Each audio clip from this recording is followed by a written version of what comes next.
Reflexiones sobre la discapacidad a través de la historia.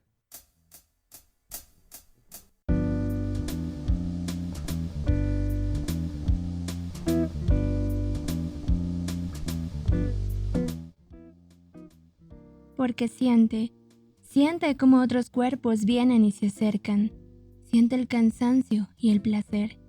Se enfada cuando lo trato mal y se alegra cuando lo cuido, cuando le doy premios. Es bello porque reconoce que hay otros cuerpos muy diferentes y no son enemigos. Son diferentes de color, de situación. Son parte de la riqueza de nuestra diversidad. Sabe que tiene un papel muy importante. Es el contenedor de toda mi persona y a través de él puedo comunicarme, tener proyectos, sufrir, amar.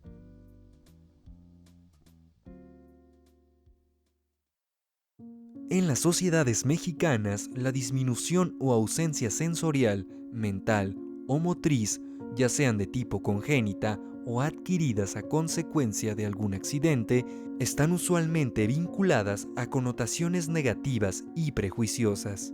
Esto se da debido a diversas razones, como la ignorancia y la superstición, resultado de una serie de factores de índole cultural. Al respecto, la Comisión Nacional de Derechos Humanos señala que las personas discapacitadas son aquellas que tienen una deficiencia física, mental o sensorial de naturaleza permanente o temporal que limita la capacidad de ejercer una o más actividades de la vida diaria y que puede ser causada o agravada por el entorno económico y social.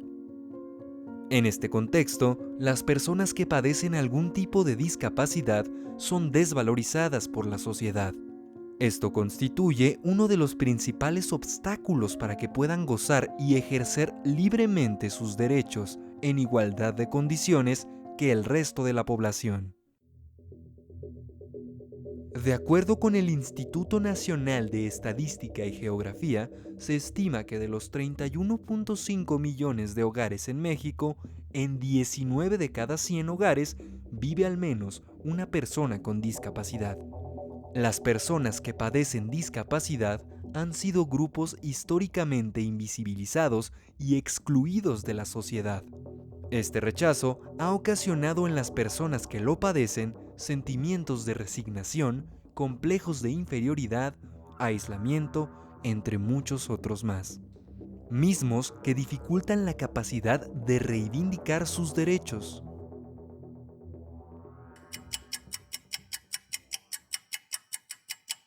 A lo largo del tiempo han surgido distintas concepciones respecto al tema de la discapacidad. Su definición ha transitado por diversas significaciones. Algunas de ellas promovían el exterminio y la exclusión de las personas con discapacidad. Algunos siglos más tarde, predominó un enfoque proteccionista, hasta llegar a una etapa en donde el concepto discapacidad se separó del término enfermedad. En la antigüedad, una persona que tenía alguna limitación física era considerada como poseída y por lo tanto inservible para la sociedad. El destino de las personas que padecían algún tipo de discapacidad era la muerte. En aquellos tiempos, cuando los niños sufrían alguna anormalidad, era habitual recurrir al infanticidio. En el caso de los adultos, solo se les apartaba de la comunidad, ya que, de acuerdo con sus exigencias sociales, no tenían nada que aportar a la sociedad, y más bien, eran vistos como una carga para sus familias.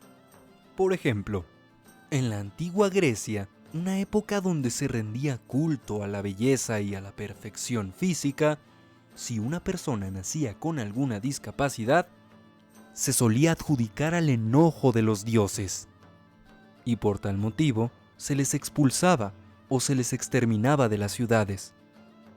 Para los romanos, el tema de la discapacidad fue objeto de regulación, una vez que se estipularon los efectos civiles para aquellos sujetos con discapacidades mentales o cognitivas.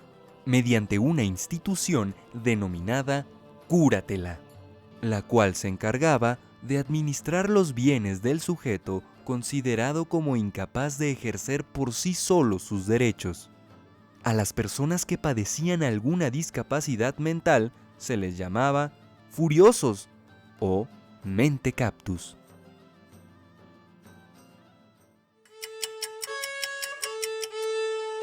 En la Edad Media, la causa de la discapacidad tenía un origen religioso. El nacimiento de una persona con discapacidad era resultado de un pecado cometido por los progenitores. Por lo tanto, no merecían vivir y recurrían a la práctica del infanticidio, es decir, mataban a los recién nacidos de forma deliberada. A finales del siglo XIX, en Estados Unidos y algunos países europeos, las personas discapacitadas eran recluidas como animales domésticos y exhibidas como parte de espectáculos circenses o en zoológicos para divertir a las familias.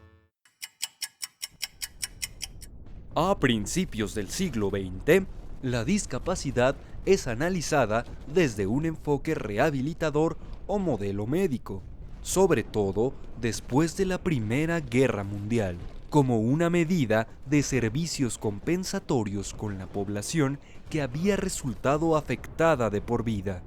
Para esta fase, las causas que explican la discapacidad ya no son religiosas, sino científicas. En este sentido, la discapacidad es tratada como una enfermedad y se considera que las personas que padecen alguna limitación física, psíquica o sensorial pueden aportar a la sociedad, siempre y cuando sean rehabilitadas para integrarse a la misma. En consecuencia, el sujeto con discapacidad es sometido al tratamiento individual a través de una serie de cuidados clínicos. La discapacidad implicaba una tragedia personal para las personas afectadas y un problema para el resto de la sociedad, explica la investigadora Agustina Palacios en su libro El modelo social de discapacidad.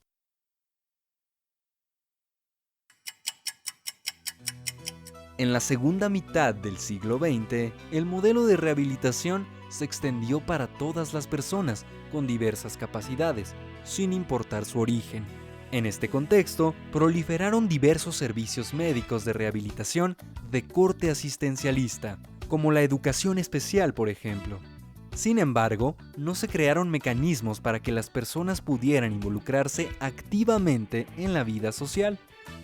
Hacia finales de la década de los 60 surgió el modelo social en Inglaterra y en Estados Unidos, a partir del movimiento denominado Vida Independiente. Organizaciones de personas con discapacidad plantearon un nuevo concepto, en el cual se reflejaba la relación existente entre las limitaciones que experimentaban dichas personas, el diseño, la estructura de su entorno y la actitud de la población en general. El modelo social planteaba que las limitaciones individuales de las personas no eran el problema, en comparación a las restricciones impuestas por la sociedad, para garantizarles la satisfacción de sus necesidades, y de esta forma contribuir a la sociedad, en la medida que sean incluidas y aceptadas socialmente. A diferencia del enfoque rehabilitador, el modelo social centró su atención en corregir a la sociedad misma, con el propósito de suprimir las barreras de cualquier entorno, permitiendo la inclusión y la participación de todas las personas con discapacidad, considerando sus diferencias y su diversidad. La discapacidad se ha presentado y concebido de formas diversas a lo largo de la historia. Sin embargo, el enfoque actual ha girado en torno a la dialéctica entre el modelo médico y el modelo social, considerados como los principales referentes conceptuales de la discapacidad. En México, por ejemplo, se han estipulado una serie de medidas jurídicas para defender y garantizar los derechos humanos de las personas con discapacidad.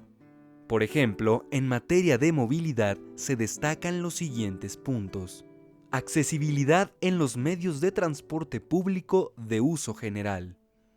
Promover que todos los espacios que presten servicios al público tengan las adecuaciones físicas y de señalización para su acceso y libre desplazamiento.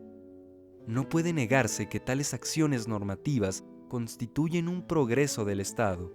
Sin embargo, no son suficientes, ya que en la práctica cotidiana, la movilidad representa uno de los principales retos a superar para las personas con discapacidad. Si a este problema se le agrega el factor cultural, la utilización de espacios exclusivos para discapacitados, el bloqueo de rampas en las esquinas o incluso la segregación, son formas de exclusión en la mayor parte del espacio urbano de las ciudades mexicanas, resultado de la falta de civismo.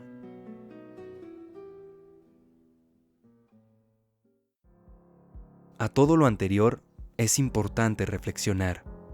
Pensar si el cambio de discurso se ha traducido en una realidad material más incluyente para este sector de la población, dado que en gran parte de las ciudades y megalópolis persisten los espacios que privilegian a las personas que no tienen discapacidad. Por lo tanto, continúan ignorándose otras necesidades, con lo cual no solo se refuerzan las barreras materiales, sino también las barreras simbólicas.